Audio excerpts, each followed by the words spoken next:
भाई अगर आप हो क्लास 10th में और देने वाले हो अगले महीने बोर्ड का एग्जाम, तो ये वीडियो है सिर्फ आपके लिए। क्योंकि भाई अगर ये वीडियो नहीं देखी ना तो एग्जाम वाले दिन रिएक्शन होगा कुछ ऐसा, और अगर वीडियो को ध्यान से देख लिया तो भाई एग्जाम के बाद रिएक्शन होगा कुछ ऐसा। क्योंकि सीबीएसई ने भाई चेंजेस कर दिए हैं। हाँ जी, ध्यान से सुनना बेटा, चेंजेस कर दिए हैं।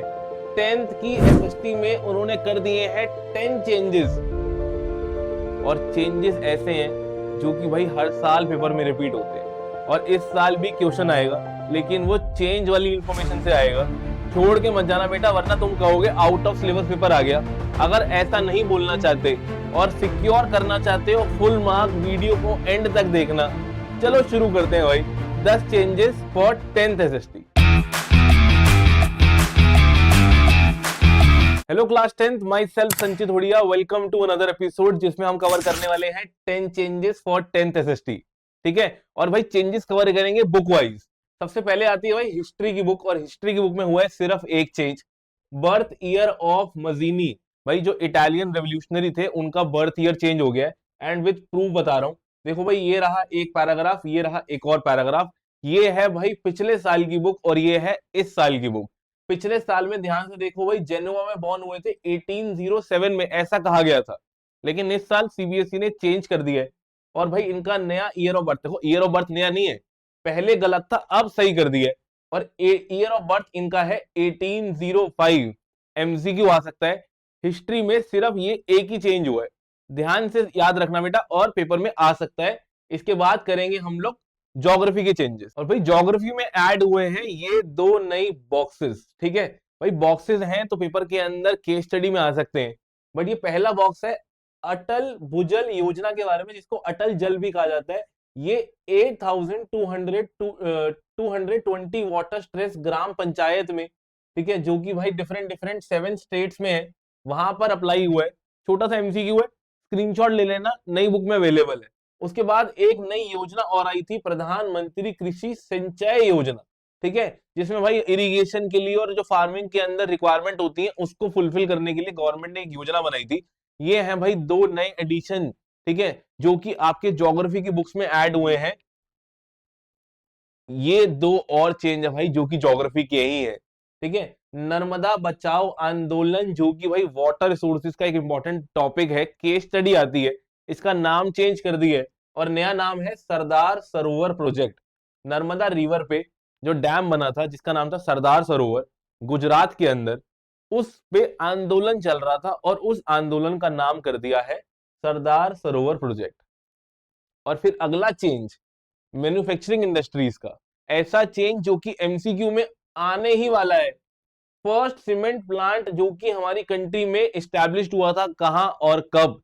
तो भाई वो एस्टैब्लिश हुआ था चेन्नई में 1904 के अंदर। तो एक चेंज हो गया हिस्ट्री से, 4 हो गए आपके ज्योग्राफी के। टोटल हो गए 5 चेंजेस, लेकिन अभी 5 और बचे हैं जो कि भाई वीडियो के एंड तक कवर करेंगे, एग्जाम में आने वाले हैं। और अगली बुक हम कवर करने वाले हैं भाई पॉलिटिकल साइंस। और ये रहा भाई पॉल साइंस का पहला चेंज, जिसका हम लोग इंतजार कर रहे थे बहुत सालों से, वुमेन की पॉलिटिकल रिप्रेजेंटेशन के बारे में। तो इन 2023 वुमेन रिजर्वेशन एक्ट पास कर दिया गया है, और 33%, मतलब कि 1/3 सीट जो कि अब तक सिर्फ लोकल बॉडीज में रिजर्व थी, अब Lok Sabha, state legislative assembly and also Delhi assembly के अंदर भी रिजर्वेशन वुमेन को दे दी गई है। एक्ट आ गया है, इफेक्ट में आया कि नहीं अभी नहीं आया, बट एक्ट पास हो चुका है। ठीक है, ये है जेंडर, रिलीजन एंड कास्ट का एक बहुत इंपॉर्टेंट चेंज। अगर एमसीक्यू आया कि क्या इंडिया में वुमेन की रिजर्वेशन अब लोकल, स्टेट और सेंटर में तीनों जगह है, तो आपको लिखना है यस, तीनों जगह है। पहले सिर्फ लोकल बॉडीज में थी, लेकिन अब इस एक्ट के बाद तीनों जगह चेंजेस हो गई है। और अब चलते हैं एक और नए चेंज की तरफ भाई, जो है पॉलिटिकल पार्टी से। पहले हमारी कंट्री में 7 पॉलिटिकल पार्टी नेशनल थी, लेकिन अब बची है सिर्फ 6। तो क्या 7 में से एक कम हो गई? नहीं, जो पहले 7 पार्टीज थी उसमें से 3 हट गई हैं, बची 4 और 2 नई आ गई हैं। जानते हैं इन 6 के नाम के बारे में। सबसे पहले है भाई आम आदमी पार्टी जो कि नई ऐड हुई है। फिर है NPP, national people's party, Meghalaya से बिलोंग करती है। बीजेपी सब जानते हैं भाई, Bharatiya Janata party. BSP, Bahujan Samaj party, 1984 में बनी थी, कांशीराम फाउंडर थे। INC, Indian national Congress. और आखिरी है CPIM, communist party of India, Marxism. ये है हमारी कंट्री की 6 नेशनल पॉलिटिकल पार्टीज। अब जानेंगे भाई रीसेंट चेंजेस इकोनॉमिक्स के। टोटल हो गए 7 चेंजेस। इसका मतलब इस बुक में हुए हैं 3 चेंजेस। बहुत इंपॉर्टेंट है, छोड़ के मत जाना भाई। ये आ गया इकोनॉमिक्स का सबसे पहला चेंज, और पिछले 3 सालों से इस टेबल का एमसीक्यू आता ही आता है। और अगर ये टेबल आपने नई वाली नहीं करी ना तो आंसर कराओगे गलत। ये है चैप्टर 1 डेवलपमेंट से, और इसमें दे रखी है बेटा इंडिया की एचडीआई रैंक। अभी तक आपकी बुक्स में थी 130, अब चेंज हो गई है। इंडिया की करंट एचडीआई रैंक है 132। ध्यान रखना, नया चेंज है आने वाला एग्जाम के अंदर। और एक और बता रहा हूं भाई, हमारी कंट्री से बेटर एचडीआई किसका है, ठीक है। यहां पर देखो भाई, पहले था सिर्फ श्रीलंका का, लेकिन अब यहां पर सबसे नीचे नाम आ रहा है बांग्लादेश का। इनकी रैंक हो गई है 129, ये 73। इसका मतलब ये हमारे 2 पड़ोसी देश, नेबरिंग कंट्रीज श्रीलंका और बांग्लादेश, इन दोनों का एचडीआई हमसे बढ़िया हो गया है। ये दोनों कंट्री हमसे अच्छी रैंक में चल रही हैं। इंडिया की नई एचडीआई रैंक है 132 अमंग 189 कंट्रीज। है ना भाई इंटरेस्टिंग।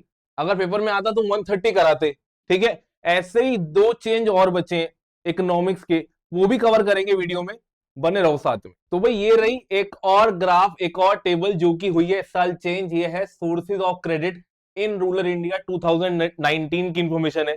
चैप्टर है मनी एंड क्रेडिट। इस टेबल का स्क्रीनशॉट ले लेना और अपनी बुक में से चेक कर लेना बेटा, टेबल चेंज हो गई है। ये थोड़ी बहुत इंफॉर्मेशन है, जैसे कि रूरल इंडिया में गांव के अंदर क्रेडिट लोग लेते कहां से हैं। तो कमर्शियल बैंक से लेते हैं 15%, कोऑपरेटिव सोसाइटी से लेते हैं 10%, मनी लेंडर से लेते हैं 23%, जो कि इनफॉर्मल है। ये भी इनफॉर्मल है, ये भी इनफॉर्मल है, और ये 1, 2 और 3 फॉर्मल सोर्सेज है, ठीक है। ये क्रेडिट के सोर्सेज होते हैं। और इसी से रिलेटेड एक और टेबल में चेंज आया, जो कि ये रही, देखो ये रही, ठीक है।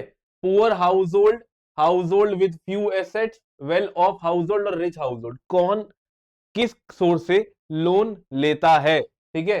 यहां पर दे रखा है ब्लू कलर, मतलब कि ये वाला कलर ये है भाई फॉर्मल के लिए, और ये ऑरेंज है इनफॉर्मल के लिए। इसका मतलब पुअर हाउसहोल्ड अपना 46% लोन फॉर्मल से लेता है, 54 इनफॉर्मल से लेता है।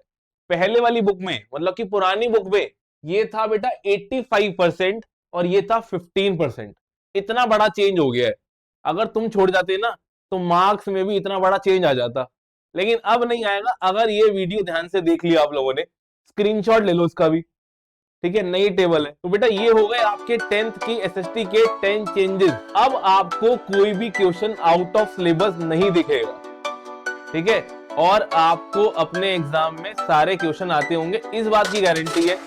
मैं मिलता हूं आप लोगों को नए एपिसोड में नए टॉपिक के साथ। तब तक आप अपना ध्यान रखें, दोस्तों के साथ शेयर कर देना, चैनल को कर देना सब्सक्राइब।